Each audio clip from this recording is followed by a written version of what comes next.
Hey there, my fellow author. I'm Sarah Elizabeth Sawyer, an old soul kind of writer living my dream as a full-time author and authorpreneur. But I didn't start out living a confident, creative lifestyle.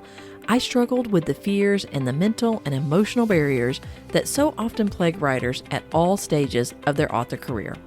But the truth is that with the right knowledge, tools, and training, you can overcome those barriers. I'm here to teach you how I've developed a lifestyle that's allowed me to publish 19 books and counting. Each week, as you tune into the Confident Fiction Author podcast, you'll get clarity on the steps you need to take to advance your writing career. Whether it's developing your ideal writing routine, tackling new skills like dictating your fiction, or overcoming the obstacles life throws your way, this podcast will help you live a more confident, creative lifestyle. Let's get started. Hey there, my friend, and welcome to this week's episode of the Confident Fiction Author Podcast. I'm your host, Sarah Elizabeth Sawyer, and I'm just really glad you're here with me today. This is going to be a challenging topic. I'm going to be sharing some things that I haven't shared very broadly in the past year or so, and I want to do it just in hopes that it's encouraging for you because you might be at this same place. And I'm going to be talking about that big, ugly, scary question that we are hearing more and more in the author community. And it may be something that's been in the back of your mind. It might be something that honestly, it's just so scary. You don't want to voice it even to yourself, much less to your author friends or publicly on a forum, but it's still there. And that's the question of, should I quit writing? This topic just feels so personal and intense and just almost taboo for us to talk about it. And sometimes when authors bring it up, they're put down that, you know, if you're a real writer, you're going to be a real writer no matter what, nothing's going to stop you, blah, blah, blah.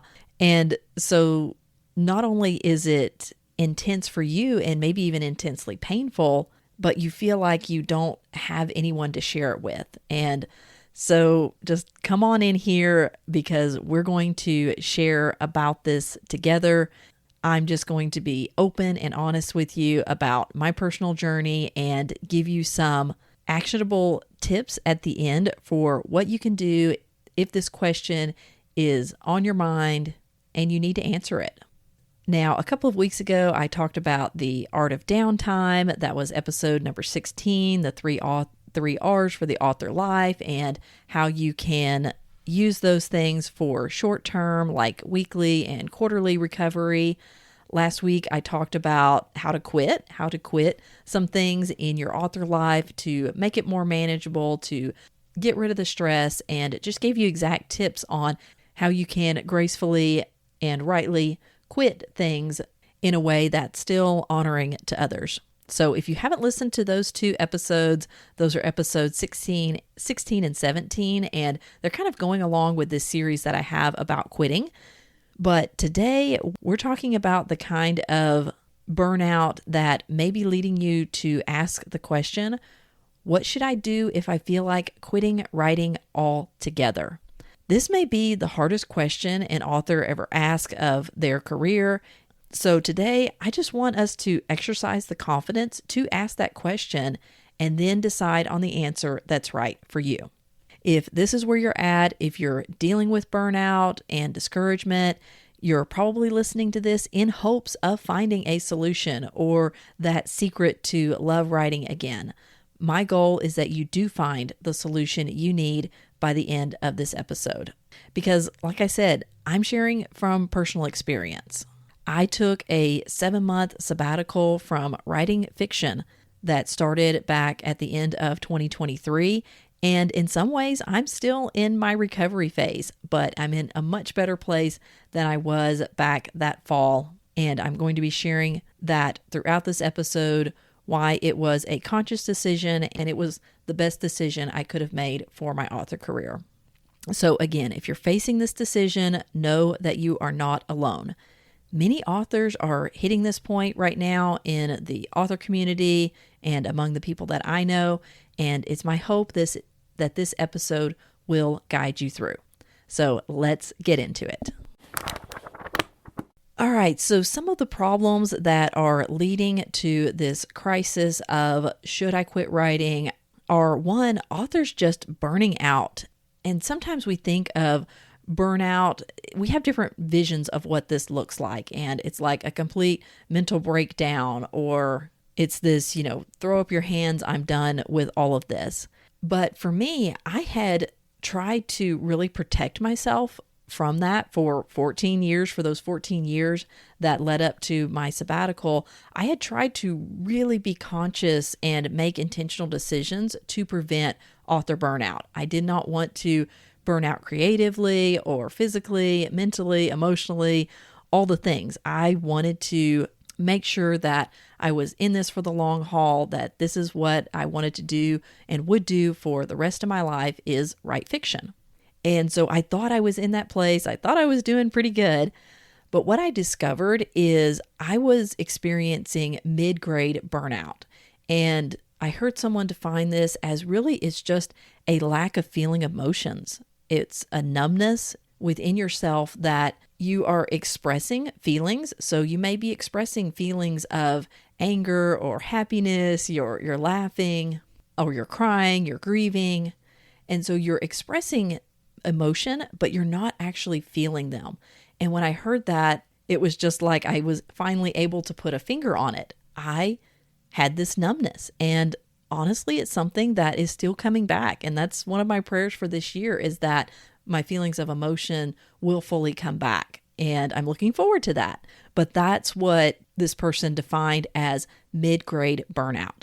And that may be what you're experiencing. It's not so much a total crash and a sense of exhaustion. That can be a part of it, but it's just this lack of feeling. It's this lack of feeling your emotions, and you have a general numbness in your life.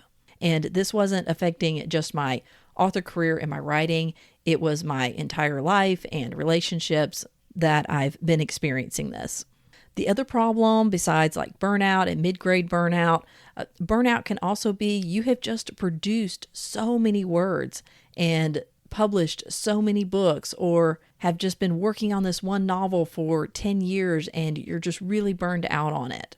And it's making you feel burned out as a writer. So I know a lot of authors who are going through that, just the production burnout. The other thing that leads authors to wanting to quit or questioning whether they should quit writing are negative experiences and criticisms that make you want to quit.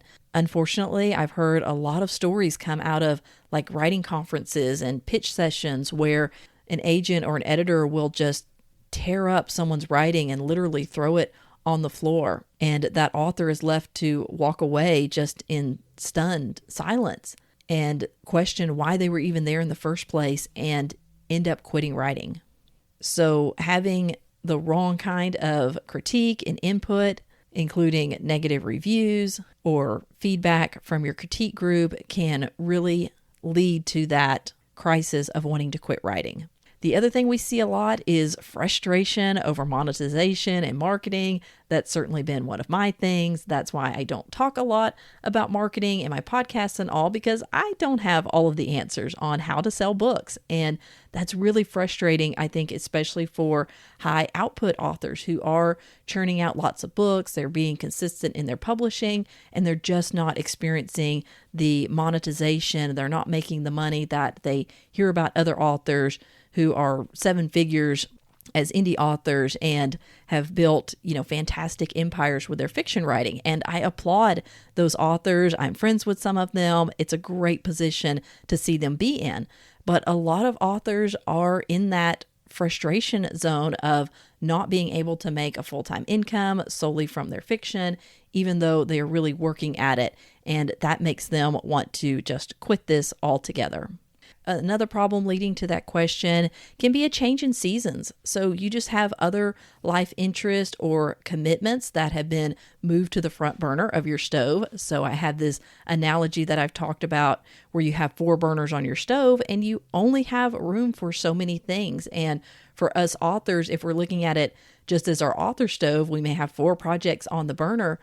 But another way to use that stove analogy is that stove is your life and you have 4 burners and writing is one of the burners, but you may have other things boiling over on the stove. You have your family, your day job, your health conditions. And so you have all of this going on your stove and it's really crowding out your writing.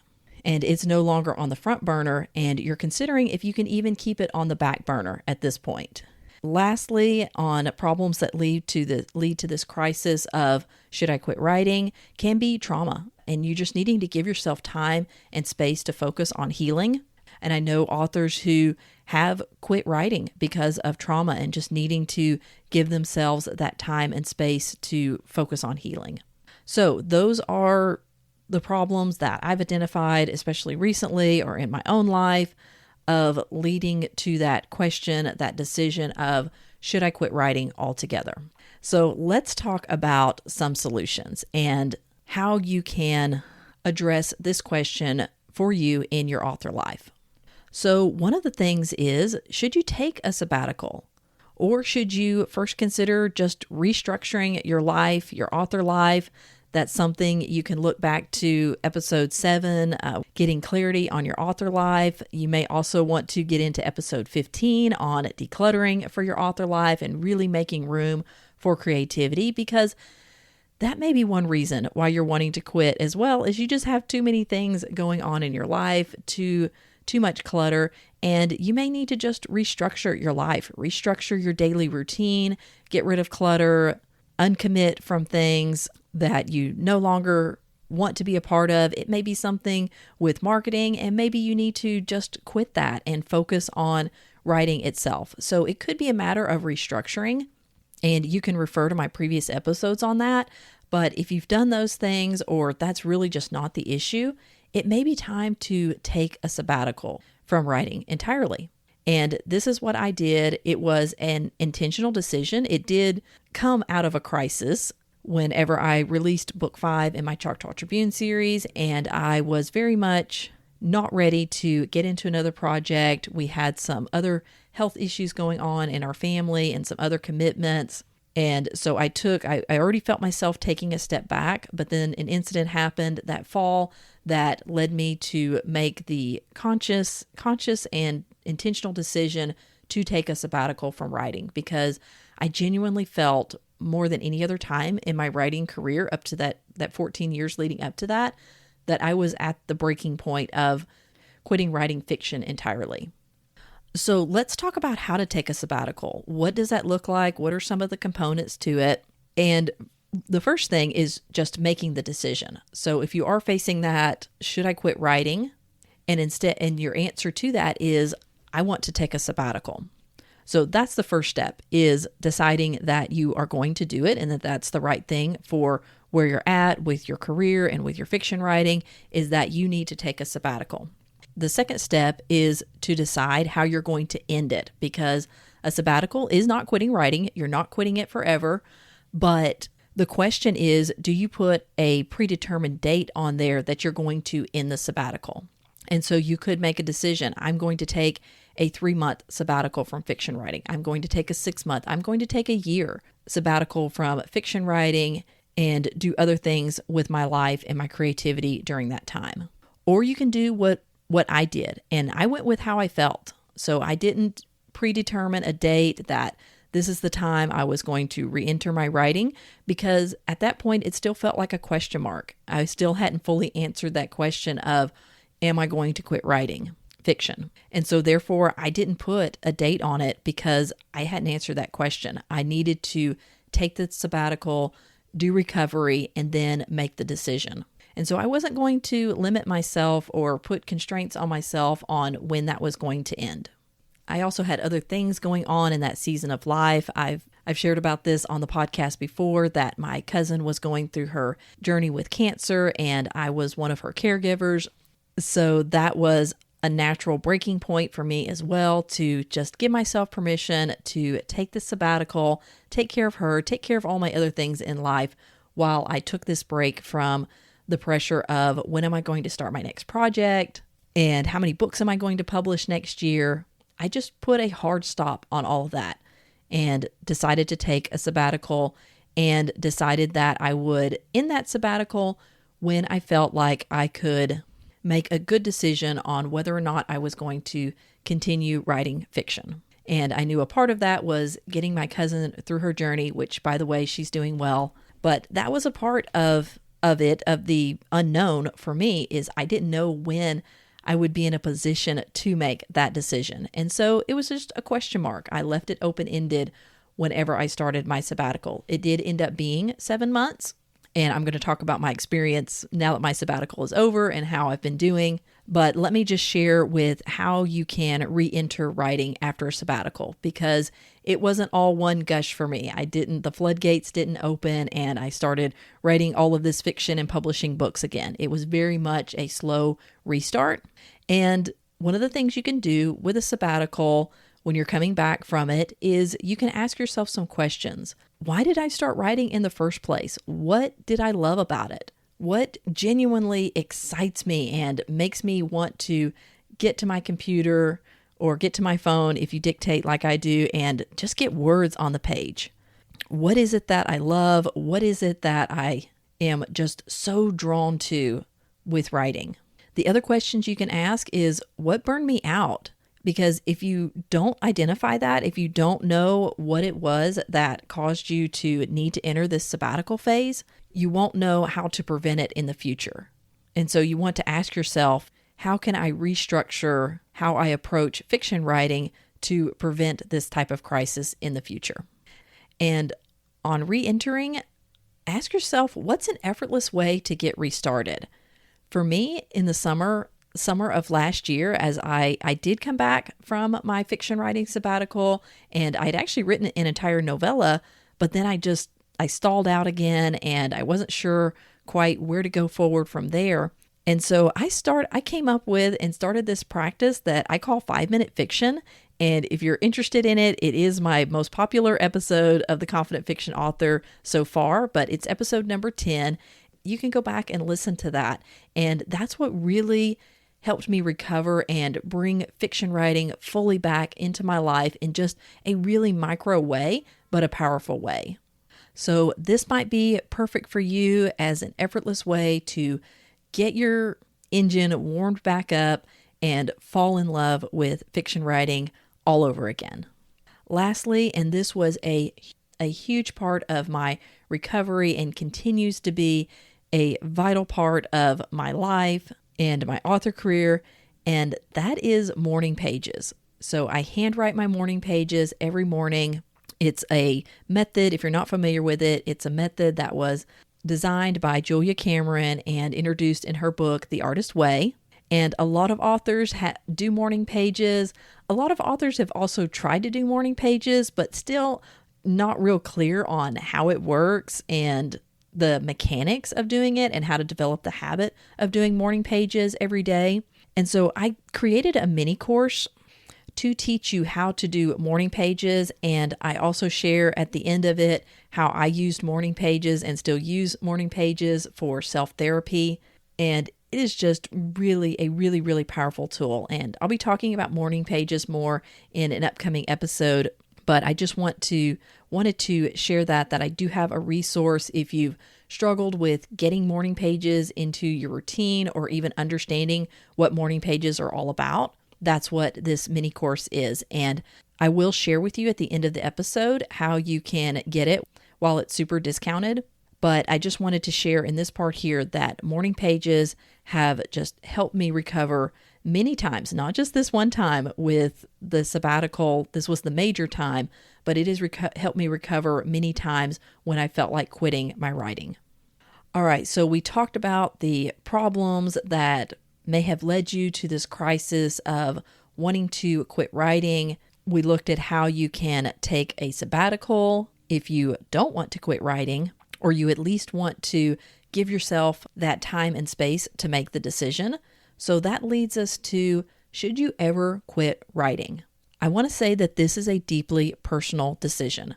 I have known people who have quit writing entirely. They may be multi-published authors. They may have just been hobbyist writers before and trauma shut them down.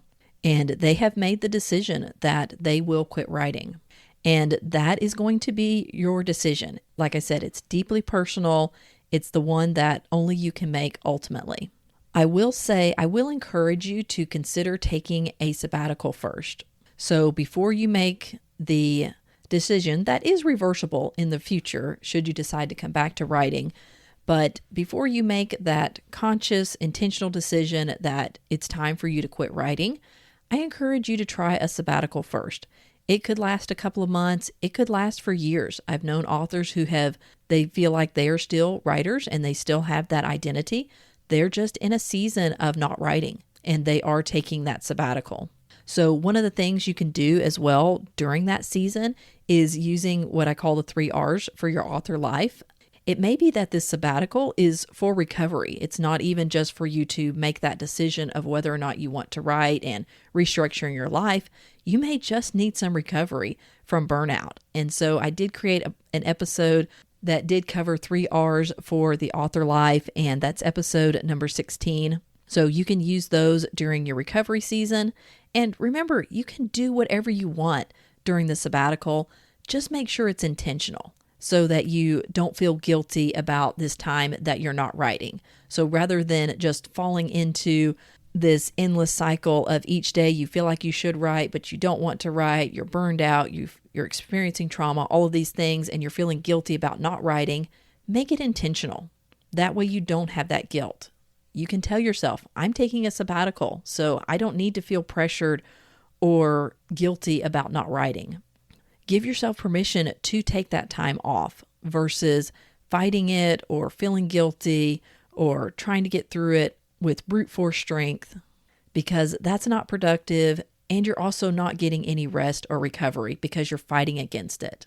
So you can give yourself permission to take that sabbatical and give yourself room to breathe and recover and make the decision on whether you want to continue writing. The other thing you can do, and this gets into preventing burnout or hitting that crisis point, is consider making sabbaticals a regular part of your rhythm as a writer.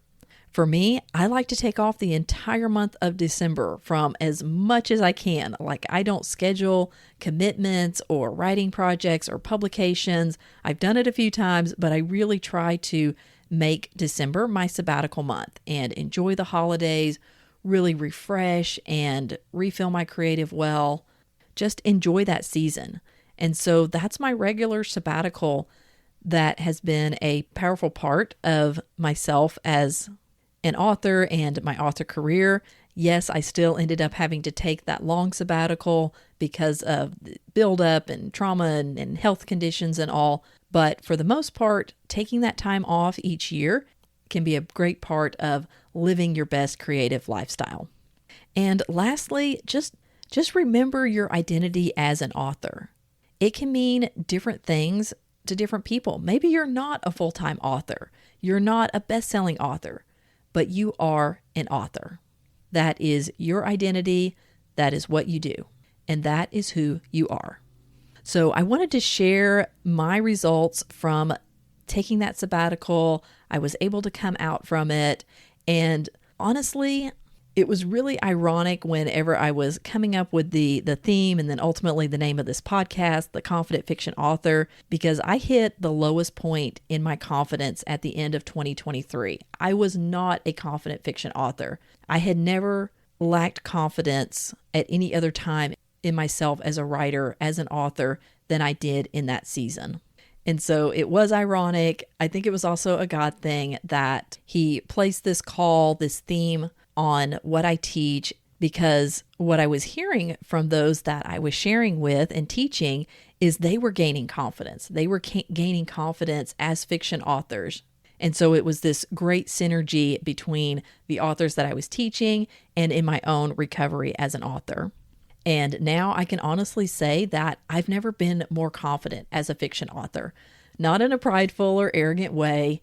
After publishing 19 books, and I had some really great accolades this last year in 2024, which ironically, I didn't even publish a book that year. But my confidence isn't in a sense of pride.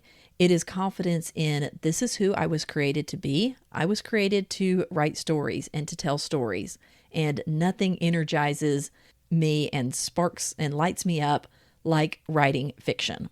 So when I sit down to write now, I can pretty well always create on demand. I've written in front of people during my dictation boot camps where I will live write in front of my authors and show them the process of creating. And I'm able to do that with confidence. It's not the greatest writing. I am very confident that it's going to be a mess and that I'm going to need to put in a lot of work to clean it up and make it publishable. I have confidence in that. I can also do like I did this morning and open up my Scrivener on my phone, open up my dictation, do 2 sentences, and then think, I'm really ready to get into my other things today. I've got a podcast episode to record. I was really excited about those other things. And I thought, it's 2 sentences. And that's what I wrote today. And that's perfectly fine. I feel confident in that I am going to finish this book and that I am ultimately a fiction writer. Although my days look different each day and my amount of productivity and how many books I'm publishing, all of that still has a lot of question marks around it. And that's totally okay. I feel, like I said, I just feel really confident in where I am right now as a fiction author. And so I want to say, if you're not feeling confident in these things, you can borrow my confidence. You can know that Sarah has been through this and I'm going to follow what she did, or at least some of these steps, so that I can feel confident in making that decision, in answering that question, should I quit writing? All right, wrapping it up here, remember to view life as seasons.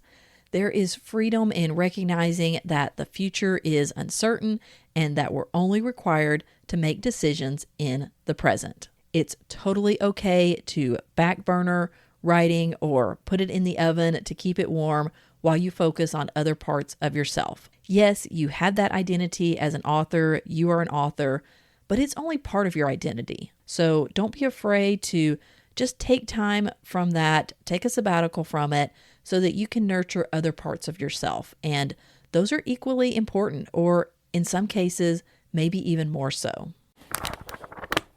Okay, I know I promised to share about my Morning Pages mini course that I have on sale. I'm not going to go into a lot of details on it because, like I said, this was a pretty hefty episode, and I do hope that you're walking away with a solid plan for how to answer that question on whether or not you should quit writing. But I did want to share that you can find my Morning Pages mini course over at fictioncourses.com/morning pages. And be sure and use the coupon code Confident Morning to get $40 off that mini course. So it makes it just $9 for you to enroll so that you can learn how to incorporate morning pages in your author life, make it a part of your sabbatical of taking a break from writing fiction, and use it as a part of your recovery. Again, that's over at fictioncourses.com/morning pages, and use the coupon code Confident Morning. That's all for this week, my friend. I will see you in next week's episode. Until then, take care.